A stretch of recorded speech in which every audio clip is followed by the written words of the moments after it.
नमस्कार, मैं हूं अभय कुमार। आप देख रहे हैं अपना खास कार्यक्रम बिहार समाचार। बिहार समाचार में खबरें, बिहार की बातें, बिहार की देश दुनिया की तमाम खबरें जिसे आपको जानना जरूरी है।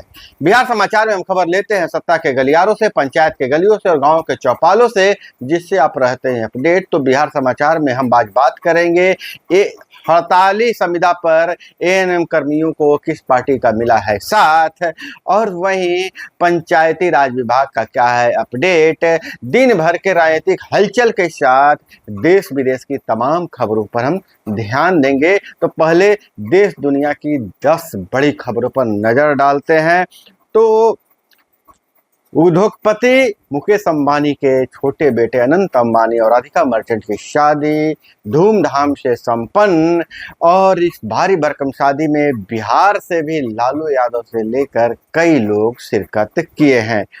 अब हम नजर डालते हैं खबरों पर। तो गडकरी बोले, जो करेगा जात की बात मारूंगा कसकर लात, कहा मैं आरएसएस वाला हूं। केंद्रीय मंत्री नितिन गडकरी ने एक कार्यक्रम में कहा कि महाराष्ट्र में इस समय जातिवाद की पॉलिटिक्स हो रही है। मैं जात पात को नहीं मानता, जो करेगा जात की बात उसको कसकर मारूंगा लात। उन्होंने कहा कि मेरे निर्वाचन क्षेत्र में 40% मुसलमान हैं, उनको पहले ही कहा है मैं आरएसएस वाला हूं। वोट देने से पहले सभी सोच ले, बाद में पछताना ना पड़े। जो वोट देगा मैं उसका काम करूंगा, जो नहीं देगा मैं उसका भी काम करूंगा। हम आपको बता दें कि अक्टूबर नवंबर में महाराष्ट्र की 288 विधानसभा सीटों के लिए चुनाव होना है।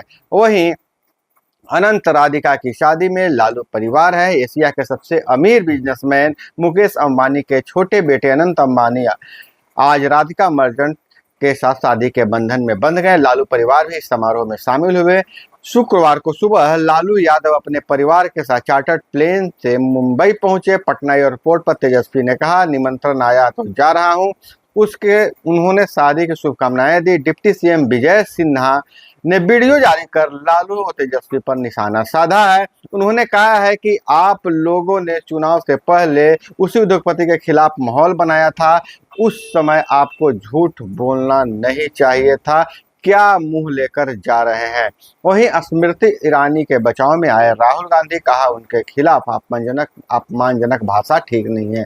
हम आपको बता दें कि स्मृति ईरानी चुनाव हार गई पूर्व मंत्री, और तो उन्हें बंगला खाली पड़ना पड़ा और 11 जुलाई को लुधियाना दिल्ली से अपने सरकारी बंगले को खाली कर दिया है। यह खबर जब सामने आई तो स्मृति ईरानी को सोशल मीडिया पर लगातार ट्रोल किया जा रहा था और उन पर तंज कसा जा रहा था। तो उनके बचाव में राहुल गांधी सामने आए। उन्होंने कहा कि हार जीत किसी की भी हो सकती है और किसी पर को मजाक नहीं उड़ाना चाहिए। और जेडीयू के जनता दरबार से जनता है गायब, मंत्री अकेले रह रहे हैं।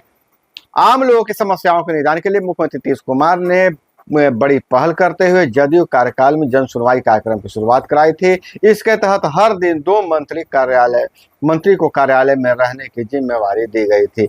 हर दिन अलग अलग विभाग के मंत्री जन अदालत लगाते हैं और जनता की समस्याओं को सुनते हैं।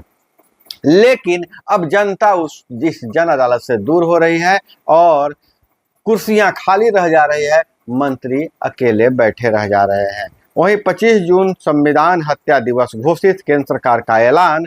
1975 में इसी दिन लगा था आपातकाल। केंद्र सरकार ने 25 जून को संविधान हत्या दिवस मनाने का निर्णय लिया है।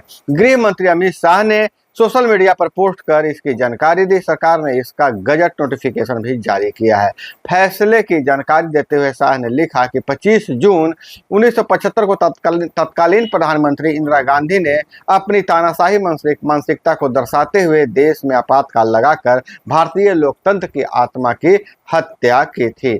वहीं बद्रीनाथ में बिहार के 26 श्रद्धालु फंसे हैं। बिहार में गुरुवार से मानसून फिर सक्रिय हो गया है। इससे पटना के साथ साथ गोपालगंज, भोजपुर, मधुबनी समेत कई जिलों में झमाझम बारिश हो रही है। इधर गया में 300 करोड़ रुपए का बोध गया से बनाए गए विश्व स्तरीय कन्वेंशन सेंटर में बारिश का पानी घुस गया है। आकाशीय बिजली गिरने से 24 घंटे में 28 लोगों की मौत हुई है। वहीं उत्तराखंड में लैंडस्लाइड की वजह से चार धाम यात्रा में करीब 4000 श्रद्धालु जोशीमठ के पास फंसे हुए हैं। इसमें 26 बिहार के समस्तीपुर के हैं। केजरीवाल के पीए को जमानत नहीं, दिल्ली हाईकोर्ट बोला आपको राहत देने का कोई ग्राउंड नहीं है। दिल्ली सीएम अरविंद केजरीवाल के पीए विभव कुमार को जमानत नहीं मिली। दिल्ली हाईकोर्ट ने शुक्रवार को 12 जुलाई को विभव को बेल देने से इनकार कर दिया।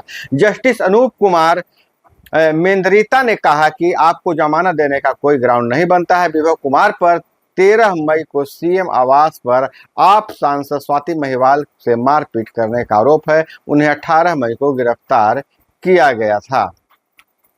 और वायुसेना को पहला एडवांस तेजस 15 अगस्त तक मिलेगा। इसमें राडार और सेल्फ डिफेंस की क्षमता है। हिंदुस्तान एरोनॉटिक्स लिमिटेड भारतीय वायुसेना को पहला advance LCA mark 1A fighter jet Tejas 15 अगस्त तक डिलीवरी कर देगी। सॉफ्टवेयर इंटीग्रेशन में दिक्कतों और GE 404 इंजन की सप्लाई में देरी के कारण इसमें रुकावट आ रही थी। अब अमेरिकी इंजन निर्माता कंपनी GE की तरफ से कंफर्मेशन दे दिया गया है, जिसके बाद इंजन की सप्लाई सितंबर अक्टूबर में शुरू हो जाएगी। इसमें फरवरी मार्च में डिलीवरी होनी थी।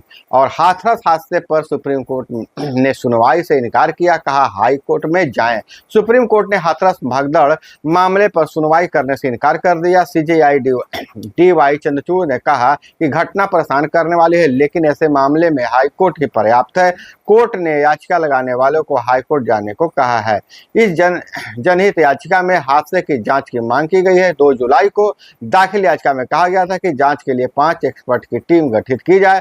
सुप्रीम कोर्ट के रिटायर्ड जज की निगरानी में जांच हो। वहीं महाराष्ट्र विधान परिषद के 11 सीटों के लिए वोटिंग और काउंटिंग आज नहीं हो, आज काउंटिंग होगी। महाराष्ट्र विधान परिषद MLC के 11 सीटों के लिए वोटिंग हुई। विधान भवन कॉम्प्लेक्स में सुबह 9 बजे से शाम बजे तक वोटिंग चली। काउंटिंग आज ही होगी। विधान परिषद के 11 सदस्य 27 जुलाई को रिटायर हो रहे थे। इसकी जगह को भरने के लिए 11 सीटों पर 12 उम्मीदवार मैदान में है। महाराष्ट्र के 288 विधानसभा सीटों के लिए 274 विधायक है जो इनके लिए वोट कर रहे हैं। विधान परिषद चुनाव में जीत के लिए एक कैंडिडेट को 23 विधायकों का वोट चाहिए। और पटना समेत बिहार के 5 शहरों में चलेगी ई बसें कि नीतीश कैबिनेट ने 48 एजेंडों पर लगाई है मोहर। बिहार कैबिनेट की शुक्रवार को हुई बैठक में 48 एजेंडों पर मुहर लगी है। इस बैठक में ई बस सेवा, रोजगार और मुआवजा सहित अन्य योजनाओं से संबंधित प्रस्तावों पर मंजूरी दी गई है। और इसमें कुछ जो खास निर्णय लिए गए हैं, सेप्टिक टैंक में मरने वाले मजदूरों को मुआवजा मिलेगा। नए ITI की होगी स्थापना और बिहार में ई बसें चलेगी। और BSEB बिहार स्टेट आंसर की जारी हो गया है। माध्यमिक शिक्षक पात्रता परीक्षा के आंसर की जारी हो गया। ऐसे और आपत्ति दर्ज करने का भी ऑप्शन खोल दिया गया है। बिहार विद्यालय परीक्षा समिति ने बिहार स्टेट आंसर की अपने वेबसाइट पर जारी कर दिया है। अभ्यर्थी बिहार स्टेट की उत्तर कुंजी डाउनलोड कर सकते हैं, अतिरिक्त विवरण और देख सकते हैं।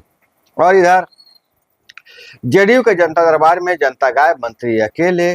तो फटाफट अंदाज में थोड़ा सा देखिए। बद्रीनाथ में बिहार के 26 श्रद्धालु फंसे। शिक्षक पति और पत्नी की पोस्टिंग अगल बगल होगी। 2 दिनों से यह खबर तैर रही है। लगातार बैठक में ऐसे निर्णय आ रही है। नई नीति में व्यवहारिक और मानवीय पहलुओं पर खास जोर रहने की बात की गई। तो शिक्षकों के लिए जो नीति बनाई जा रही है वैसे शिक्षकों को बड़ी राहत मिलेगी जो खुद या जिनके आश्रित असाध्य रोग से पीड़ित है। कमेटी सभी तरह के स्कूली शिक्षकों के लिए सामयिक की नीति बनाएगी। कमेटी शिक्षा विभाग की रिपोर्ट देगी। शिक्षा मंत्री और विभाग के अपर मुख्य सचिव के स्तर पर इस पर अंतिम फैसला लिया जाएगा। हम आपको बता दें कि अभी बिहार में 3 तरह के शिक्षक हैं और स्टेट जैसे ही परीक्षा पास कर सक्षमता परीक्षा पास कर दिया जाए कि अगर हो गई है तो 4 तरह के शिक्षक होंगे, लेकिन सभी संवर्गों के लिए समान नियम बनाए जाएंगे। और वहीं खबर आ रही है जमुई से। छात्र का शव नहर में मिला, हाथ बंधे थे, गले में बेल्ट था। जैसा कहा जा रहा है कि छात्र को किसी लड़की से बातचीत होती थी। और मुजफ्फरपुर से खबर आ रही है, बिहार कॉलेज से, कि बिना परीक्षा दिए एक छात्र को पास कर दिया गया है। अब कार्रवाई की जा रही है। और इथोपिया में बंधक भारतीयों की वतन वापसी। हम आपको बता दें कि 20 भारतीय बंधक बने हुए थे, जिसमें 19 की वापसी हो रही है। माले विधायक ने, और बहुत बड़ी खबर, एएनएम हड़ताल कर्मी जो संविदा पर बहाल एएनएम कर्मी हैं, उनके लिए है। अब उनको एक राजनीतिक दल का साथ मिला है। माले विधायक ने किया हड़ताली संविदा कर्मियों का समर्थन। कटिहार में महबूब आलम ने कहा, विधानसभा में उठाएंगे इनकी समस्या। और बिहार में सैकड़ों एएनएम संविदा कर्मचारी अपनी मांगों को लेकर जिला स्वास्थ्य समिति कार्यालय के समक्ष 8 जुलाई से धरना पर बैठे हुए हैं। इन सभी संविदा कर्मियों की मांग को जायज ठहराते हुए बलरामपुर विधानसभा क्षेत्र के माले विधायक महबूब आलम ने इनके धरना प्रदर्शन को अपना समर्थन दिया है और कहा है कि संविदा कर्मियों के साथ दोहरी नीति नहीं अपनाई जानी चाहिए। और वहीं खबर आ रही है किशनगंज के एक स्कूल से भ्रष्टाचार की। स्कूल में सिर्फ रंगाई पुताई की, निकाले 4,81,000 रुपये। किशनगंज में विद्यालय भवन मरम्मती के नाम पर भ्रष्टाचार का आरोप लगा है। कार्रवाई की मांग की जा रही है। किशनगंज के ठाकुरगंज प्रखंड के एक विद्यालय के जर्जर भवन की मरम्मती के नाम पर 4,81,000 रुपये की निकासी हो गई है। विद्यालय के प्रधान शिक्षक संघ वहां के बच्चे लगा रहे हैं। अभी भी जर्जर भवन में शिक्षकों की पढ़ाई और शिक्षकों और बच्चों को पढ़ने में काफ़ी परेशानी हो रही है। और इधर अगर हम खबरों पर अगर नज़र डालें तो देश में 8,000 करोड़ वाली 36 रियल एस्टेट फर्म भारतीय कंपनियों ने पहली बार चीन को पछाड़ा है। और जिन विश्वविद्यालय से खबर आ रही है जिनकी सेवा नियमित नहीं, इस महीने से उनका वेतन रुक जाएगा। और देश को मिले हैं 20,446 सीए। नई दिल्ली के C1 topper Varsha second. Live in partner पर पति की तरह क्रूरता का केस नहीं चल सकता है, हाई कोर्ट का यह फैसला है। अब पढ़ाई में कमजोर 7 बच्चों को पढ़ाने के लिए एक शिक्षक, मिशन दक्ष क्लास, विशेष क्लास के लिए बच्चों को अलग से रखनी होगी, नोटबुक होगा मूल्यांकन। 68% बच्चों को उच्च श्रेणी के अंक मिलना चाहिए। पटना यूनिवर्सिटी स्नातक के स्पॉट राउंड नामांकन के लिए 13 और 14 जुलाई को आवेदन। और ग्रामीण इलाकों की समस्या जानने के लिए मुजफ्फरपुर पहुंचे छात्र। समस्या जानने के लिए छात्रों का दल मुजफ्फरपुर पहुंचा है। और हम आपको बता दें कि पंचायती राज विभाग से जो खबर निकल कर सामने आ रही है, पंचायती राज विभाग अभी रूपरेखा बनाने में भी तैयारी कर रहा है। अभी बिहार कैबिनेट की बैठक में जो 48 एजेंटों पर मोहर लगा है, उसमें पंचायतों के लिए कुछ नहीं दिया गया है। निराश करने वाली खबर है। हालांकि जैसी उम्मीद जताई जा रही है कि जल्द ही वार्ड किसान समिति और ग्राम पंचायतों को भारी राशि दी जाएगी। मानसून सत्र के बाद केंद्र सरकार राशि रिलीज कर सकती है। तो दोस्तों, यह थी वो तमाम खबरें जिसे आपको जानना जरूरी था। इसी तरह से खबरों के लिए जुड़े रहिए हमारे साथ। चैनल पर नए हैं तो चैनल को सब्सक्राइब कर लीजिए। वीडियो पसंद आए तो लाइक जरूर कीजिएगा। मिलते हैं अगले वीडियो में। जय हिंद, वंदे मातरम।